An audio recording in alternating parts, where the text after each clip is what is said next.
Good morning, જય Shri Krishna everyone. અને મારી આરાધ્યા તરફથી પણ ગુડ મોર્નિંગ. આ બની રહ્યો છે અમારા સવારનો નાસ્તો અને સાથે સાથે ઘી ગરમ કરીને મૂકેલું છે સાઈડમાં. આ તપેલી દેખાય છે ને, એમાં ઘી છે. અને પછી અમે બેન ઉઠી ગયા હતા તો એને થોડા વાર માટે માલિશ કર્યો અને એના 2 મંથ કમ્પ્લીટ થવા આવ્યા હતા, થઈ ગયા તે ઓલમોસ્ટલી. આ એનો ફોટો અને બેનની વાતો સાંભળો તમે માલિશ કર્યા બાદ.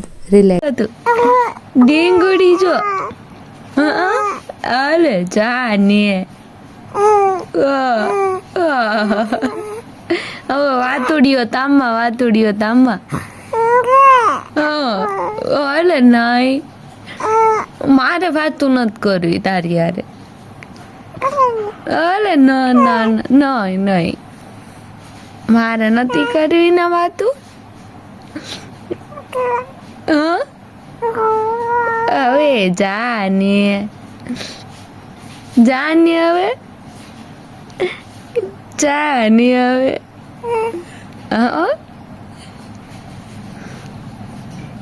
તોફાન કરશો તું હોય અગો ડીંગુડી જો તું